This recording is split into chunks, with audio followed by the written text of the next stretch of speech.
All right, welcome back, Pro Series drivers. We are back for round 7 for an in-depth lap guide at the Bend, which is going to be on the international layout with, this is the Holden ZB Commodore. I think it's a 2018 V8 Supercar. These cars are really, really fun. It's actually probably one of my favorites. They are a little harder to control, but it's really rewarding once you are able to kind of fling it around the racetrack. So let's get started here. My best lap so far, I think it was a 152.6, which is what this lap is going to be. So we'll take it step by step. Coming on the main straight here, you have a long straight. Out. Coming up to T1, there's going to be some white boards on the left. Slow mo action here, 200, 150, 150. High brake at the 150. Use this outside curve as well. Get a little bit of entry oversteer there. So let's back it up again. One thing I will state right now, which is probably the most important thing with this car, is it does have a locked differential. All V8 Supercars have locked differentials, so or they call it a spool differential, but that basically means the car is always putting down power to both rear wheels equally all the time. So does create a bit of a unique experience when you're trying to race these and trying to go really fast with them. So if you do downshift too fast going into a lot of these corners and don't space the downshifts correctly, you will lock the rear wheels up pretty easily. So kind of experiment with that and see where that threshold is. Another thing is these cars do not have auto blip. So they are sequential. It is automatic upshift. So when you hit the paddle, it'll, electronically upshift normally. But when you downshift, you are going to have to blip the throttle very slightly on each downshift to kind of help you not lock up those rear wheels if you're braking really, really hard. I have noticed you can get away with not blipping on downshifts, but as you start getting quicker and quicker, you're going to notice that the wheels will start to lock up at a certain point. So the best thing to do is just to blip maybe 30% throttle every time on each downshift. So just going to state that now. So I catch a little oversteer here. You can hit this secondary curb here. It does seem to upset the car a bit, so I personally don't do it because I find that I can, if I don't hit that secondary curb right here on this area here, if I don't hit this, it doesn't lift the car up, and then I have to wait for it to settle, and then I get to full throttle. So it's just better if you don't hit it. You hit it very slightly. I think I hit it here, but I was able to kind of straighten it up and get on the throttle pretty quick here. You can hit the second one too, but it might upset the car a little, kind of like this. Don't lose too much time though. Get up and downshift once. Keep it tight. Hug this corner. Build your throttle, but do not get to 100% too fast, otherwise the car will start to spin up. So we'll watch it again. This whole section full speed here. Second gear. Can go for third.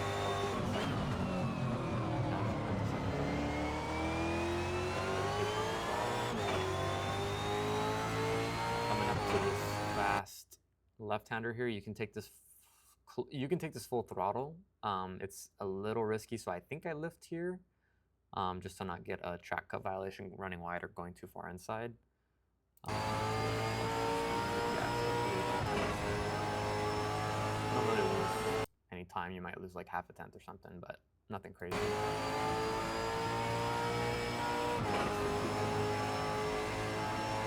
Coming up to this corner here, we're going to brake at the 100 board. As soon as I see that 100 board or get right next to it, I'm braking. Full brakes, but I immediately start bleeding off, catch a little entry oversteer. I like to keep, I think I probably gained a couple tenths here on my best lap, which is this lap, but the goal is to just take a middle line on the entry part and get to your max steering angle and kind of reserve the grip you have on the front tires for this apex right here, because it's kind of, the apex is a bit late. So that's where you want your max steering angle to be where you have the most grip. Keep it on the inside there. And that allows you to get it rotated quicker and put the power down harder on the way out without spinning. This next series of corners is going to be just a bunch of right-handers that are medium speed. Just really pay attention to my throttle inputs and what I'm doing with my steering. For the most part, what I'm doing with the throttle is probably the most important, and you also don't want to steer too much and understeer. So let's just take a look here. We'll take it, we'll go full speed through this one. Leave the throttle, get more grip, back up, again, hold the top brake once, throttle, hold the brakes there, and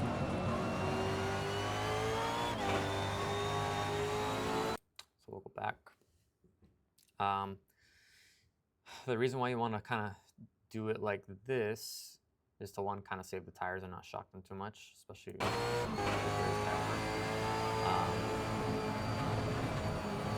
but I found that this steering angle right here was, where the car turns the most but isn't understeering, so I kind of keep my steering angle here, and I'm just controlling how wide I'm running or how tight I'm taking a line with just what I'm doing with my throttle.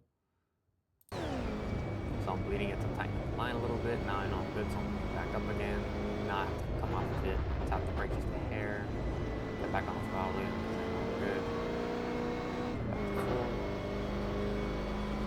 And coming into this left-hander, you don't necessarily have to run all the way wide here. I think it's just too much. If you run it that wide and bring it back in, you might lose a little bit of time, so there really isn't a point to it. But going into here, I like to miss this second curb because it does kind of launch the car a bit, which is okay because these cars have a lot of suspension travel. So, but it could kind of interrupt the rhythm. So I try to avoid it. Sometimes I hit it, but I usually try to avoid it. Sometimes it does give you a track cut violation too if you cut it too far to the inside. So let's keep going. Take a good maintenance throttle, maintain my speed, bleed a little more off here, down to second gear. Immediately start picking up throttle, and I'm at a pretty high throttle amount coming out of this corner. This one's a little, it's not tricky, but it takes a little bit of time to know when to start building the throttle, especially since you can't really see the exit yet. But you'll kind of figure that out over time. The car is just rotating. It's starting to slide very little, but I'm not trying to drift it. Right-hander, I use the 50 board right here to brake. I like to brake at the 50 board when I can still see it, because if you brake past that, it's late. I get to max brake pressure, but I get away from it relatively quick.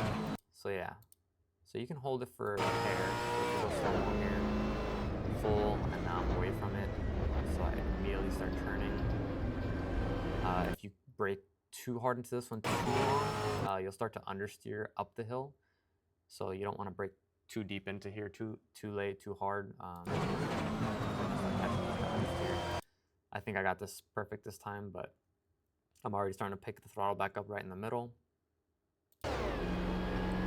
Steering on exit. Keep in mind this white line here on both sides of the track is the track limit, so you got to keep at least 2 of your wheels or tires on the inside of this white line here. Otherwise, it's a corner cut. Brake at the 50 board again. This time I brake a little bit later than the last corner as far as where the board is, but the 50 board's still in my vision, and I'm braking as soon as I can't really see the outside curb on my hood, or I see the outside curb start on the front of my hood here. Just really make sure. On this one, the car tends to want to lock up if you don't blip the throttle a little bit on downshift, so I recommend trying to learn how to blip on downshifts if you can.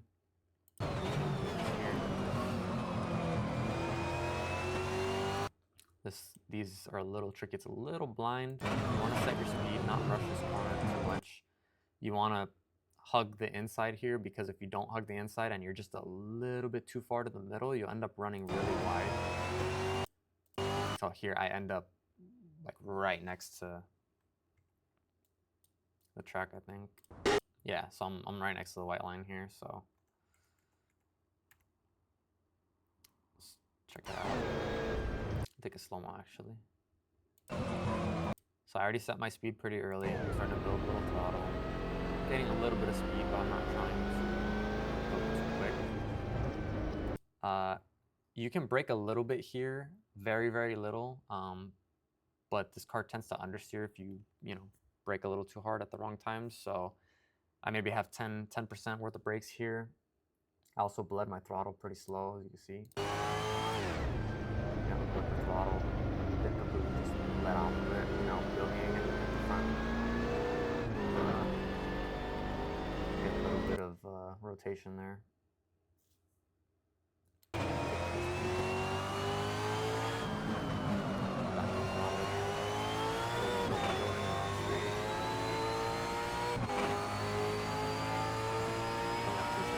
I used the 100 board, so it's still in my view, and I'm just about to hit the brakes right now.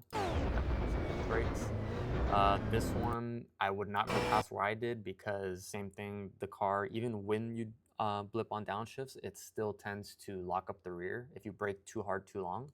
So just be careful with this corner too. Downshift twice a second, I keep it in second. If you keep it on the first, it's just, you put down way too much power and come out. Let's back it up, take it full speed.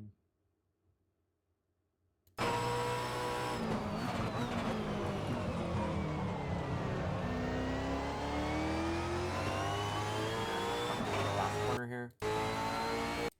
I brake at the 50 board.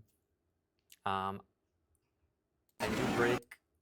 Oh, I sped it up by accident. Sorry about that. Let's do slow. You can brake pretty hard here to set speed, but then you have to kind of get away from it a little fast and trail brake off the brakes.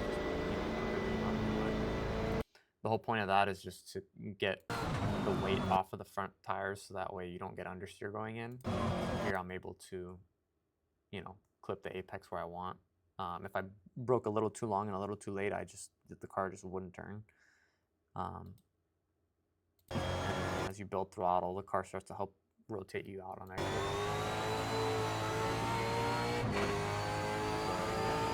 Full lap of the bend. 634. I did get a request from shout out to Christopher H. He wanted me to do just a full speed lap, just so you guys can kind of get a reference and reference it a little easier in less detail. So it'll just be the game audio from here. I will stop talking and I'll see you guys on track.